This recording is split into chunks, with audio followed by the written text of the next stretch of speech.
কিয়ামত পর্যন্ত বয়ান করলে আমি হাফিজুর রহমান কেন, মক্কা মদিনার ইমাম কেন? কপাল যদি পুড়ে যায়, স্বয়ং রসুলের বয়ানও কপাল খুলেন। যেই রসুলকে এক নজর দেখলে জাহান্নামের আগুন হারাম, যেই রসুলকে দেখা মাত্র পেটের ক্ষুধা থাকে না, সেই রসুলকে এক টানা 13 বছর দেখছে, বয়ান শুনছে, কালেমা পড়ে নাই। কত বড় নিকৃষ্ট বেঈমান যে নবীকে দেখছে, বয়ান শুনছে কয়দিন, এরপরও কালেমা। এত বড় পৃথিবীর নিকৃষ্ট বেঈমানের চিনেন? এর নাম কপাল। আর অন্যদিকে 27 বছরের যুবক তরবারি নিয়ে যায়, নবীকে জবাই করে ফেলবে, গিয়া রসুলের চেহারা দেখে তরবারি ফালায়, বলে কালেমা পড়ে। এর নাম কপাল। কপাল যদি পুড়ে তো রসুলের বয়ানও কপাল খুলে, আর কপাল যদি খুলে তাহলে রসুলকে জবাই করতে গিয়াও কালেমা পড়ে। এর নাম কপাল। ইয়া আইয়ুহাল্লাযীনা আমানুত্তাকুল্লাহ। কিয়ামত পর্যন্ত বয়ান চলবে, হেদায়েতের দরজা খুলবে না যতক্ষণ পর্যন্ত মানুষের অন্তরে তাকওয়া আসবে না। তাকওয়া মানে আল্লাহর ভয়। কার ভয়? আল্লাহর ভয়। এখন আমি যদি জিজ্ঞাসা করি, আপনারা কারা কারা আল্লাহকে ভয় করেন বলে যদি জিজ্ঞাসা করি, সবাই হাত উঠাইব না? কি পারলে কিছু চালাক পাও দেন, আমরা চার আত্মায় আল্লাহরে ভয় করি, হুজুরদের থেকেও বেশি ভয় করি। এই কথা বলবে কে? অতি চালাক, শুধু চালাক না, অতি চালাক। আর আমি সারা বাংলাদেশে বলি, অতি চালাকের আর এক নাম বেয়াদব। অতি চালাক গুলোর কথা কেমন জানেননি? এ ভাই, দাড়ি রাখো না কেন? বলে হুজুর দাড়ি রাখা তো দরকার, চেষ্টা করি, পারি না, দোয়া করি। এটা আদব না? কথা বলেন না, এটা একটা আদবের কথা না? কি বুঝলেন? তার মধ্যে সুন্নতের মায়া আছে না নেই? আর অতি চালাক বেয়াদব গুলো কি বলবে? এই দাড়ি রাখো না কেন? না রাখলে অসুবিধা কি? কত বড় বেয়াদব হইলে রসুলের এরকম একটা আদর্শের সাথে বৃদ্ধাঙ্গুলি দেখায়। মানে আমি বললাম এই পানিটা খাও, দাও, সে বৃদ্ধাঙ্গুলি দেয়, আমি দিব না, আমি খাবো না, পারবো না। বলে দাড়ি না রাখলে অসুবিধা কি? তোমার মতো কি গাঁজা খাইয়া এই আদেশ আল্লাহ দিছে? রসুলের আদর্শ তোমার মতো গাঁজা খোরের মতো দিছে? জমিনে একজন নবী ছিলেন না যার দাড়ি ছিল না। হ্যাঁ, তুমি রাখতে পারো না, এই জন্য কোনো আলেম গালি দেয় না, কখনো দিবে না, দেওয়ার নিয়ম নেই। কিন্তু তুমি বেয়াদবিমূলক কথা বলো কেন? না রাখলে অসুবিধা কি? তো নবীও যদি বেজার হয়ে বলে তোর মতো বেয়াদব না হইলে আমার অসুবিধা কি, তখন কি উপায় হবে? এত গাদ্দারি মেজাজ কেন? রসুলের শানে এত বেয়াদবি কেন? আবার দোয়া করি আল্লাহ হেদায়েত দান করুন। তো ইয়া আইয়ুহাল্লাযীনা আমানুত্তাকুল্লাহ, আল্লাহকে ভয় করো। এখানে সবাই হাত উঁচু করে যদি জিজ্ঞাসা করি, সবাই বলবে আমি আল্লাহকে ভয় করি। কিন্তু এমন মানুষ এখানে আছেন, আজ ফজরের নামাজের খবর নাই, জোহর পড়ে নাই, আসর পড়ে নাই, মাগরিব পড়ে নাই, এশাও পড়ে নাই, সেও বলে আমি আল্লাহকে ভয় করি।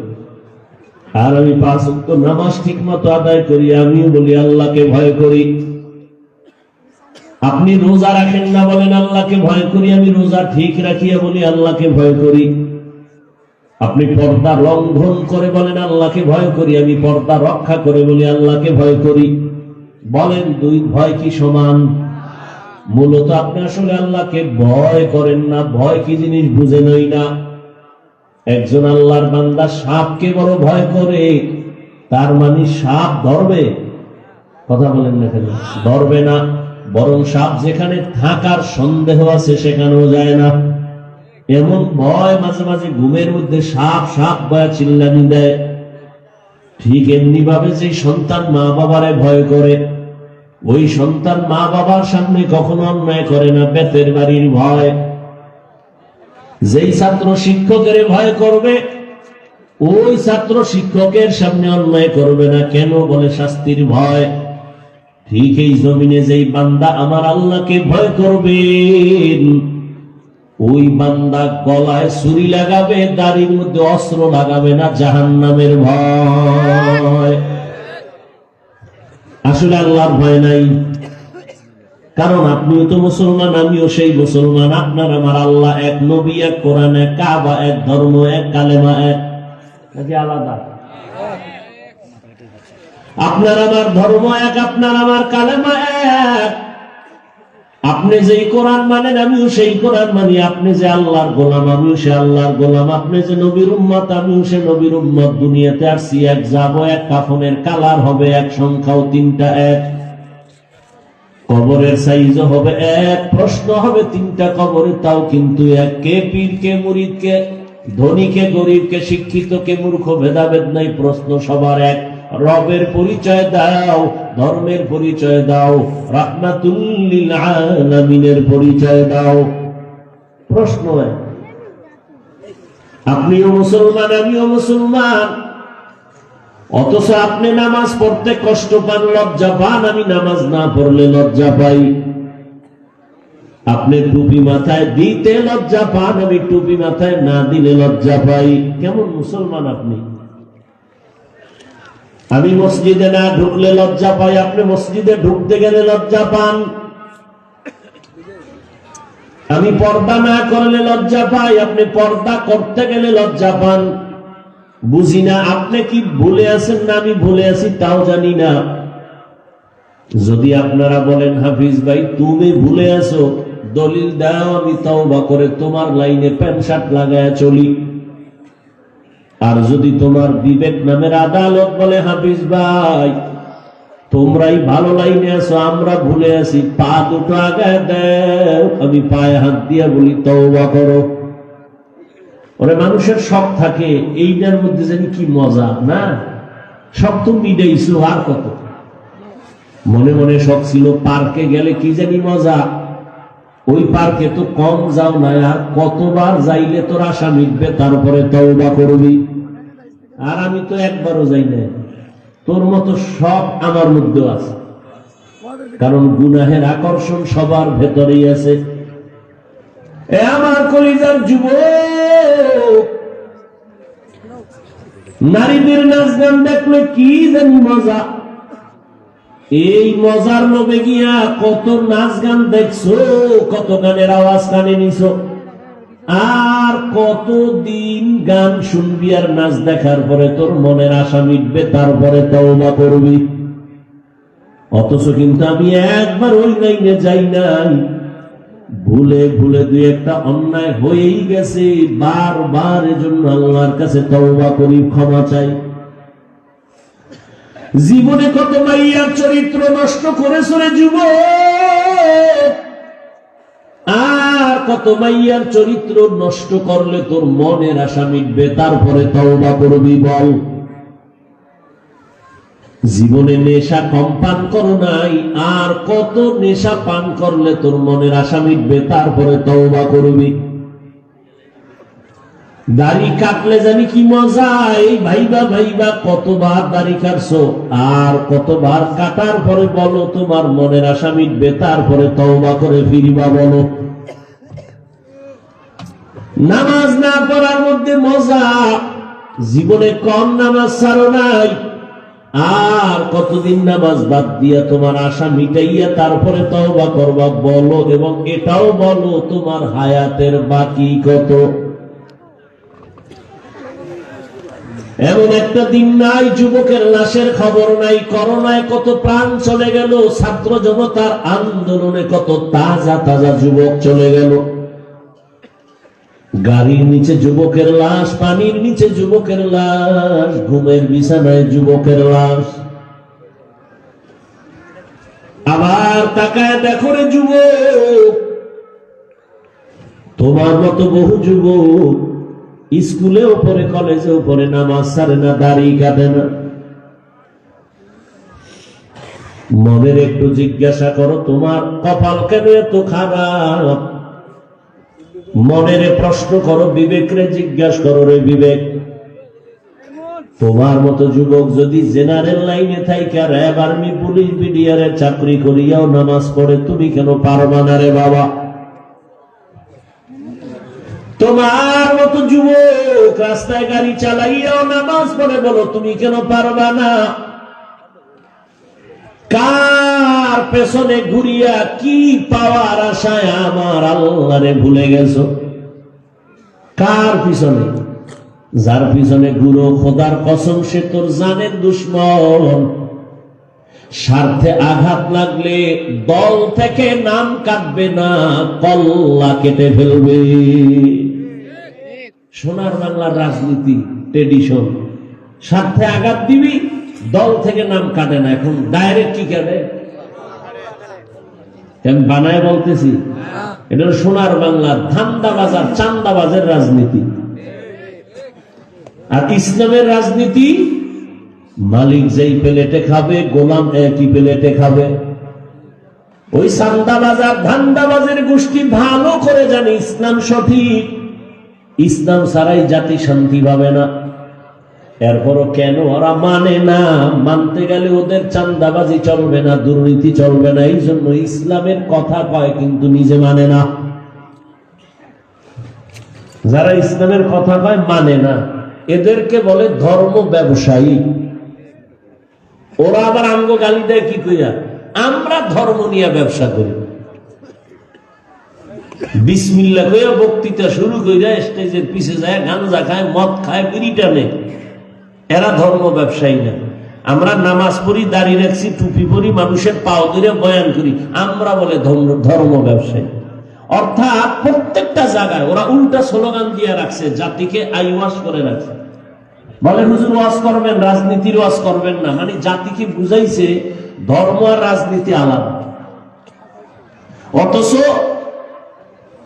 রাজনীতি আর ইসলাম দোনোটা এক, ভিন্ন, এক চুল পরিমাণও ভিন্নতা নেই। হ্যাঁ, তোমার পচা ধান্দাবাজি ইসলামে নাই, মানুষ জবাই করা ইসলামে নাই, মানুষের বাড়ি ঘরে আগুন লাগা ইসলামে নাই, দুর্নীতি করো, ডাকাতি করবা, সাঁটার টেনে চান্দাবাজি করবা, এটা ইসলামে নেই। এই জন্য চোরের গোষ্ঠী ইসলাম মানে না। মানলে ওদের চুরি চলবে না, দুর্নীতি চলবে না, জুলুম চলবে না। এজন্য সব জালেমের গোষ্ঠী ইসলাম চায় না। আর এর সাথে তাল মিলাও তোমরা কেন? নগদ 500 টাকার একটা নোট, 1000 টাকার একটা নোট, পরিণাম ফলে কি স্বার্থে আঘাত দিবা? কয়েকদিন পরে শুনবে নাই, লাশ নাই, লাশও নেই।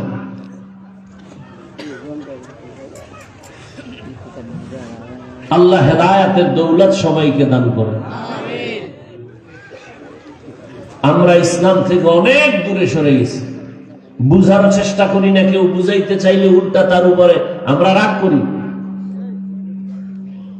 যুবক বাবারা, তোমাদেরকে আল্লাহ কি পরিমাণ পাওয়ার দিছে, নমুনা দেখছো? তোমাদের পাওয়ার নাই কি? যুবকদের পাওয়ার কত? তবে এই পাওয়ারটা চূড়ান্ত সফলতার জন্য উলামায়ে কেরামের দোয়া ছাড়া সম্ভব না।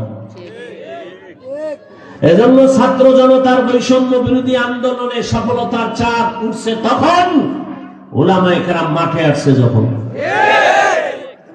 কিন্তু তুমি সেই উলামায়ে কেরামকে চোখের কাঁটা বানাইছো। তুমি বানাও নাই, তুমি যাদের পেছনে ঘুরো এরা তোমার ব্রেনকে ওয়াশ করে দিছে। খবরদার আলেমের কাছে যাবে। অথচ ওলামায়ে কেরাম ছাড়াই দুনিয়ায় তোমার আপন কোনো বন্ধু নাই, সব চান্দাবাজ আর ধান্দাবাজ। নিঃস্বার্থ তোমার কলিজার আপন বন্ধু ওলামায়ে কেরাম।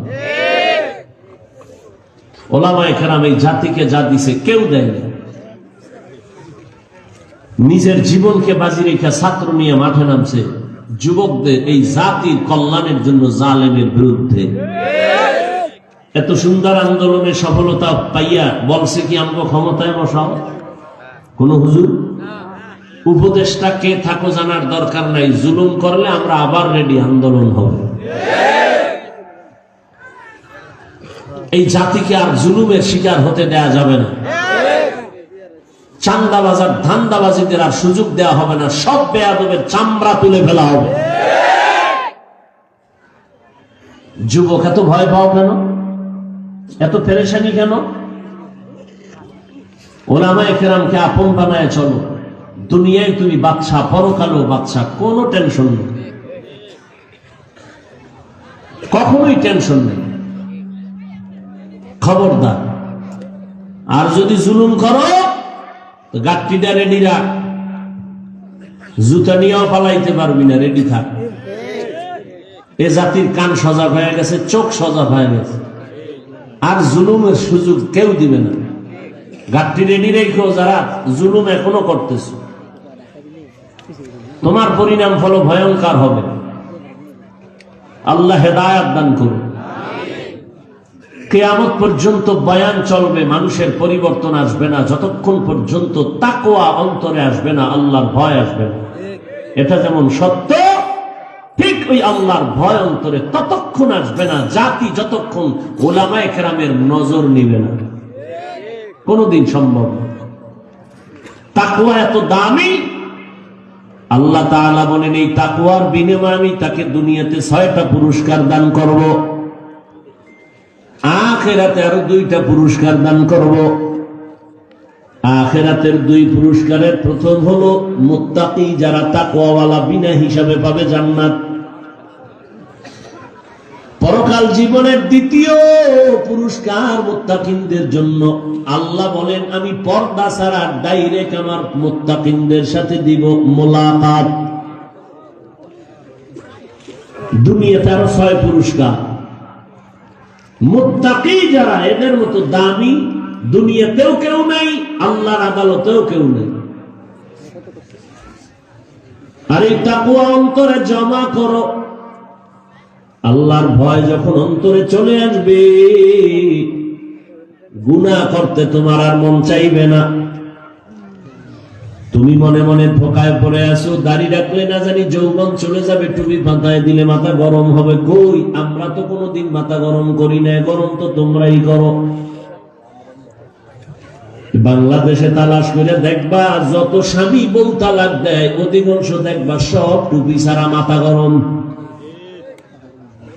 একজন টুপিওয়ালার মাথা গরম নাই, বরং যে রাসূলের সুন্নাত হিসেবে টুপি পরবে তার মাথা থাকবে ঠান্ডা।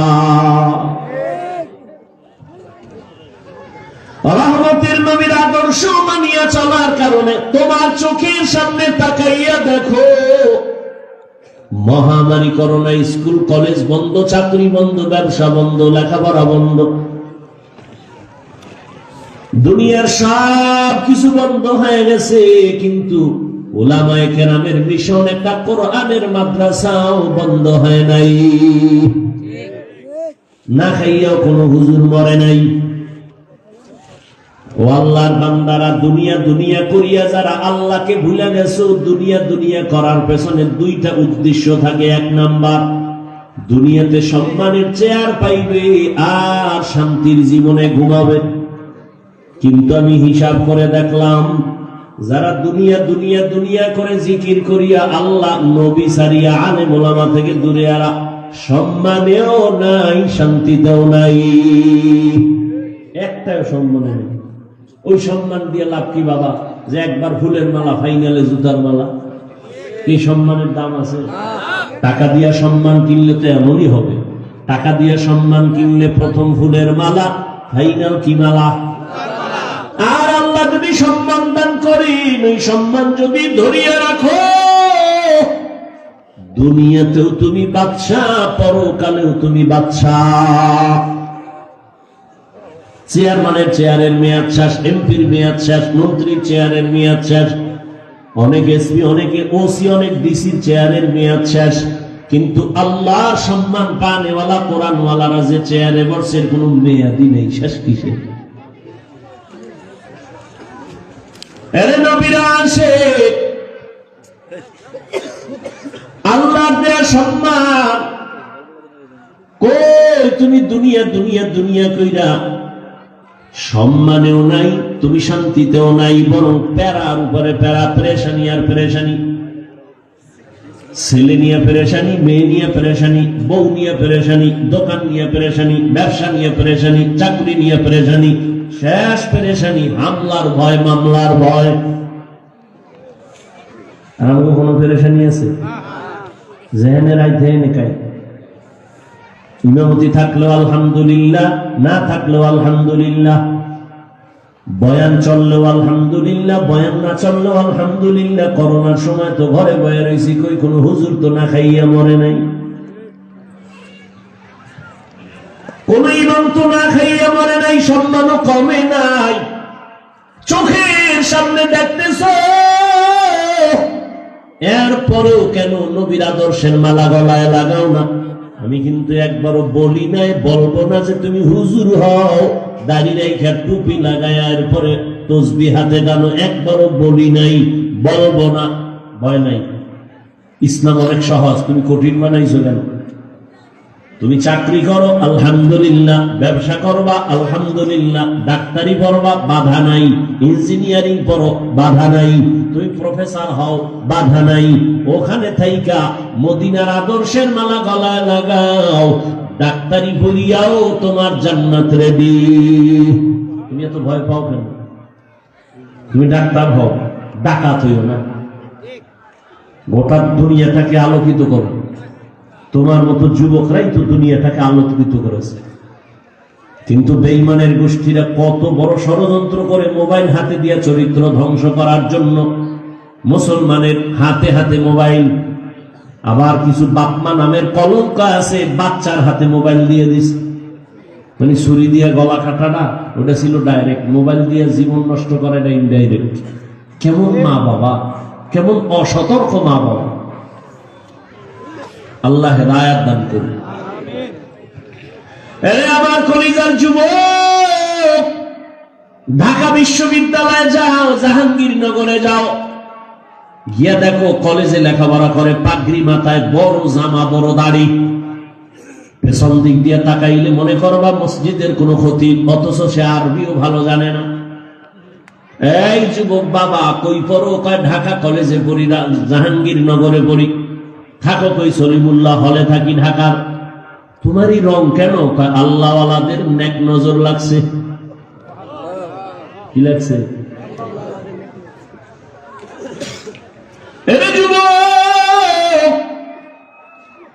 তুমি জেনারেল লাইনে পড়ি একটা ডিসি হও, জেনারেল লাইনে লেখাপড়া করে তুমি এসপি হও, ওসি হও, ডাক্তার হও, ইঞ্জিনিয়ার হও, প্রফেসর হও, ব্যবসায়ী হও, চাকরিজীবী হও, ছোট একটা দাবি বেয়াদব হইবা না, তোমার জীবন সফল। যা বলে গেলাম খুব হিসাব করে বলে গেলাম। ডাক্তার হও, ইঞ্জিনিয়ার হও, প্রফেসর হও, চাকরিজীবী হও, ব্যবসায়ী হও, কোনো বাধা নাই, তবে কি হইবা না? বেয়াদব। মা বাবার সাথে বেয়াদবি করলে তোর জীবন মরার আগে শেষ। শিক্ষকের সাথে বেয়াদবি করবা না। তোমার ব্যবহারে কোনদিন আলেমরা যেন কষ্ট না পায়, তোমার ব্যবহারে আচরণে কখনো যেন মা বাবা কষ্ট না পায়, তোমার ব্যবহারে কখনো যেন আমার আল্লাহ কষ্ট না পায়, তোমার আচরণে যেন আমার মদিনাওয়ালা কষ্ট না পায়। তাহলে তুমি ডাক্তার হইয়াও জান্নাতি, ইঞ্জিনিয়ার হইয়াও জান্নাতি। আর যদি বেয়াদবি কইরা ডাক্তার হও, একটু আগেই বলছি তাসলিমার মতো পালানো লাগবে। যদি বেয়াদব মার্কা প্রফেসর হও, জানি না তোর কপালে কবরও হবে না। ঢাকা কলেজের প্রফেসর আহমদ শরীফ নাস্তিকের মতো হবে তোর দশা। ঢাকা কলেজের প্রফেসর আহমদ শরীফ এত বড় বেঈমান, আমি বুঝি না ভালো ভালো নামের এগুলো এত নাস্তিক হয় কেন? হাসানুল হক, কত সুন্দর নাম, তাজা নাস্তিক। রাশেদ খান, কত সুন্দর নাম, তাজা নাস্তিক। হুমায়ুন আজাদ, কত সুন্দর। তাসলিমা নাসরিন, কত সুন্দর নাম। কপালে গজব কেন? আমি হালকাভাবে একটা জবাব পাইছি ওই বেয়াদবি। মা বাবার বরদোয়া যদি লাগে তো হুজুরগিরিও ঠিক না, কোন হুজুরগিরি চলবে না, সব শেষ। আলেমের বরদোয়া যদি কারো কপালে লাগে মরার আগে সাইজ, কোন হুজুরগিরি কাজ হবে না। এই জন্য বললাম যা হও বেয়াদবি হবে। কলিজাটা দিয়ে বয়ান করতেছি, মোহাব্বত লাগায় বুঝাইতে পারি না যে কি পরিমাণ মোহাব্বত আলেমরা তোমাদের এখন। মনে চায় রুমাল দিয়ে তোর পা মুছে দেই, এই পরিমাণ দিল নিয়ে এখানে বয়ানে বসে। কিন্তু কিছু কিছু যুবকের অবস্থা দেখলে চোখে পানি চলে আসে। এতটা নষ্ট কেন, তো চরিত্রহীন কেন? কত যুবক মাকে বাবাকে কি পরিমাণ অপমান করে, শিক্ষকের সাথে কি পরিমাণ বেয়াদবি করে, ওরা আবার ওইভাবেই মরে। চাকার তলে কখন মাথা ঢুকে যায় টেরও পায় না। আল্লাহ হেদায়েতের দৌলত দান করে। তাহলে আল্লাহর জান্নাত আর মোহাব্বত পাওয়ার জন্য লাগবে তাকওয়া।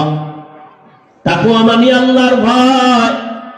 আর এই ভয়টা ততক্ষণ পর্যন্ত অন্তরে জমা হবে না যতক্ষণ পর্যন্ত আল্লাহর প্রিয় বান্দাদের নেক নজর লাগবে না। আল্লাহ আল্লাহদের নজরে পাওয়ার আছে, আছে না নেই? আরে বেটা, একটা গাঁজাখোরের নজরে পাওয়ার থাকলে আল্লাহ আল্লাহটা থাকবে না কেন? এই কথা না বুঝে বহু টুপিওয়ালারা উলিয়া উলিয়ার বিরোধিতা করে। আমি বাংলাদেশের সব জায়গায় ঘোষণা দিছি আল্লাহর জাতের কসম, যে বলে আমরা ওলি মানি না, আউলিয়া মানি না, সে ভণ্ড। কোরআন মানে না, বুখারী শরীফ মানে না, তারে ভণ্ড যে বলে না সেও ভণ্ড।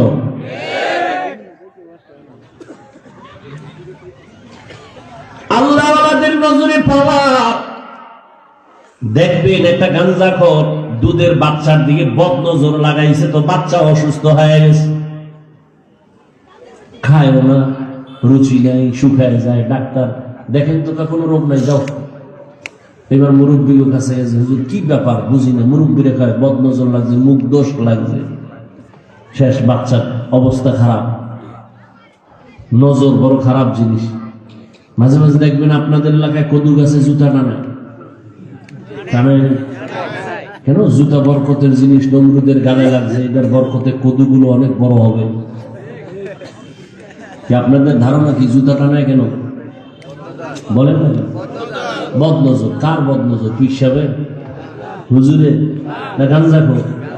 একটা গাঞ্জাখোর বেআমল বেনামাজি যদি একটা নজর দিলে একটা বাচ্চার উপরে রিয়েকশন পাওয়ার শুরু হয়, একটা গাছ পর্যন্ত মরে যায় বদনজরে, তাহলে আল্লাহ আল্লাহর নজরে পাওয়ার থাকবে না? আউলিয়ারা কারে উকবা ইখতিয়ার, জাহেলারা কারে দুনিয়া ইখতিয়ার। মাইলে মোমেন সোয়ে মোমেন মিশাওয়ার, মাইলে কাফের সোয়ে কাফের মিশাওয়ার। কত সহজ ভাবে বুঝাইতেছি। তুমি স্কুলে পড়ো, কলেজে পড়ো, চাকরি করো, পড়ো মানে আমি তোমাকে বাধ্যকতামূলক বলতেছি স্কুল ছাড়বি না। এই যুবক, কলেজের লেখাপড়া ছাড়বি না, বাধ্যতামূলক বলতেছি, বাই ফোর্স অর্ডার। জীবনেও কলেজ ছাড়বি না। আমার দেশে হুজুরের অভাব নাই, আদর্শমান ডাক্তারের অভাব, আদর্শমান ইঞ্জিনিয়ারের অভাব, আদর্শমান ডিসিএসপির অভাব। আজকে আমার ডিসিএসপি আদর্শমান নামাজি হলে আমাকে হুজুররা তো চিনলাম লাগবে না, দেশ ইসলামের পতাকায় চলে আসবে ইনশাআল্লাহ। তাহলে তোরা কলেজ ছাড়বি কেন? কোন ভূতে পাইছে তোদের? আকাম করিস না, সারা রাত মোবাইলে আকাম করিস না, মা বাবার বরদোয়া নিস না, শিক্ষকের বরদোয়া নিস না, আলেমের দোয়া নিয়ে চল। তুই ডাক্তার হইয়া শুধু বাংলাদেশ কেন, সারা দুনিয়ায় তোর সুনাম অর্জন হবে, আল্লাহ করবে। তোরা তো টেনশন কেন? আমি হাফিজুর রহমান কোন সোরে চিন্তু, সেই বঙ্গোপসাগরে ছিলাম, মনে আছে সব। না খাইয়া রাস্তার পাশে পড়ে রয়েছে, আব্বাই মাদ্রাসা পাঠাইছে, হাইটা যাইয়া ক্ষুধায় পড়ে শুয়ে রয়েছে। একজনে আমারে ভ্যানে করে, আমাদের দেশে ভ্যান ছিল, ভ্যানে করে আইনা এরপরে বাড়ি দিয়ে গেছে। দুনিয়াতে আসার থেকে জীবনে ফুল প্যান্ট হাফ প্যান্টও আমার বাবা পরায় না। পায়জামা আর লুঙ্গি পরে আছে, আর এখনো সেই লুঙ্গি লয়ে আছে। আল্লাহ যারা সম্মান দেয় যোগ্যতা দেখে না। তো তুমি ডাক্তার হইয়া তুমি সরাইলে কেন? তোমার সুনাম সারা দুনিয়ায় হবে, আল্লাহ সরাবে। তবে আদর্শ ঠিক রাখো, চরিত্র ঠিক রাখো, আর কিছু দরকার নেই। চরিত্রবান ডাক্তার হও, গোটা দুনিয়া তোমার পেছনে ঘুরবে। তুমি টাকার পিছনে ঘুরবে কেন? টাকা তোমাকে খুঁজবে, সম্মান তোমাকে খুঁজবে। সারা রাত আকাম করবি, তোর জিগাইবে কে? তুই তো ঠাডা ভুলে মরার কথা, খালি মোহাম্মদের উম্মত হওয়ার কারণে আল্লাহ তোর এখনো বাঁচায় রাখছে। মোহাম্মদের উম্মত যদি না হইতি, ঘুমের মধ্যে ঘুম থেকে উঠে দেখতি চেহারা বান্দর হয়ে গেছে, সুখর হয়ে গেছে। চিনি না সেই নবীরে। ইয়া আইয়ুহাল্লাযীনা আমানুত্তাকুল্লাহা ওয়া কুনু মা'আস সাদিকিন। ও আমার যুবক বাবা, এখন থেকে তৈরি হয়ে যাও। একটা বয়ান তুমি অন্তরে ঢুকাও, শুধু একটা কথা। ওরে অন্তর, আমার মতো যুবক জেনারেল লাইনে থাকিয়া যদি চাকরি করে, ব্যবসা করে, লেখাপড়া করে, নামাজ পড়ে, আমি কেন পারি না? আর কোনো ওয়াজের দরকার নেই। আমার মতো যুবক যদি রাস্তায় গাড়ি চালায়, নামাজ পড়ে, আমি পারি না কেন? আমার মতো যুবক কৃষি কাজ করে, নদীর মধ্যে মাছ ধরে, নামাজ ছাড়ে না, আমি পারি না কেন? ও পর্দার আড়ালের আম্মা জানেরা, যত বয়ান আপনাদের সন্তানদের শোনায়, আপনাদের দোয়া আর অবদান আর চেষ্টা না থাকলে সম্ভব হবে না। কারণ গাছ ভালো হলে ফল ভালো হবে।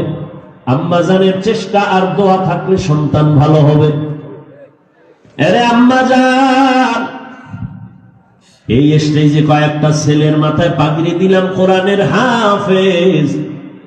আম্মা জান, আপনাদের এত দাম, এত মর্যাদা আল্লাহ দিছেন, নবী দিছেন, আপনারা কেন এত দুর্বল পয়েন্টে দাঁড়ানো আছে? মনে কি চায় একটা আদর্শ সন্তানের মা হইয়া কবরে যাবেন? আপনারা তো নবীদের মায়ের মতোই দামি মা, সাহাবায়ে কেরামদের মায়ের মতো দামি মা। আপনারা তো আয়েশা রাদিয়াল্লাহু আনহার মতো দামি, খাদিজা রাদিয়াল্লাহু আনহার মতো দামি নারী, ফাতেমা রাদিয়াল্লাহু তাআলা আনহার মতো দামি নারী, ইসমাঈল নবীর মা হাজরা আলাইহিস সালামের মতো দামি নারী, ঈসা নবীর মা মারইয়াম আলাইহিস সালামের মতো দামি নারী। আপনারা তো এই জমিনের বড় বেঈমান ফেরাউন, তার স্ত্রীর নাম জানেননি। এই আসিয়া এত বড় বেঈমানের ঘরে থাইকাও আমার আল্লাহর পেয়ারা হয়ে গেলেন। নবীজি বলেন, কিয়ামতের দিন জান্নাতে বেঈমান ফেরাউনের স্ত্রী আসিয়ার সাথে আমি মুহাম্মদের আলাদা বিবাহ হবে। আরে আম্মা জানেরা, দুনিয়ায় কয়দিন আপনি বাঁচবেন? আপনার স্বামী তো ফেরাউনের মতো খারাপ না। আপনি যদি নামাজ পড়া স্বামীর জন্য দোয়া করতেন, ও আল্লাহ, আমার স্বামী বাইরে ঘুরে কত কষ্ট করে, খানা নাই, ঘুম নাই, কত কষ্ট করে কামাই করে, সব আমাদের জন্য। এ দুনিয়ার কোন স্বামী নিজের জন্য কিছু করে না, সব পরিবারের জন্য করে, সন্তানের শান্তির জন্য, স্ত্রীর শান্তির জন্য করে। এই চিন্তা আম্মা যদি করতেন, আর ভাবতেন স্বামী যদি মরে যায় ওর সম্পদ সব আমার হয়ে যাবে, এই চিন্তা যদি করতেন, কোন স্ত্রী স্বামীর মাল খেয়ানত করতেন না। সন্তানগুলো নষ্ট, বাবার টাকা চুরি করে। আরে তোর বাপ মরে গেলে তুমি তোরই থাকবে, খেয়ানত করো কেন? খেয়ানত করলে বরকত থাকে না তো। তুমি কাকটা খেয়ানত করো? তোমার বাবা। কিসের তোমার বাবা? বাবা মরে গেল তো সব তোমার। কেন নিজের সম্পদ খেয়ানত করে বরকত থেকে বঞ্চিত হও? বরং বাবার হালাল টাকা জোগাড় করো। ওরে আম্মা জান, স্বামীকে যদি বুঝাইতেন নামাজ পড়িও, কোরআন তেলাওয়াত করিও, আর যদি বুঝাইতেন স্বামী আমার, মা বাবার আদর ছাড়িয়ে তোমার ঘরে আসি, কষ্ট করেও তোমার ঘরে থাকবো, মাইয়া যতই কোটিপতি হোক না কেন, জাতের মাইয়াদের জীবনের শপথ, জীবনে বিয়া আমার একটাই। আর কুলাঙ্গারের গোষ্ঠীর কসম খায় কোরআন মাথায় লইয়া 13টা, এরপর কইবে নাই তুমি আমার জান, ওদিকে 12টা শেষ। আর জাতের মাইয়াও কোটিপতি হলেও বলবেন মরে যাব, জীবনে বিবাহ একটা।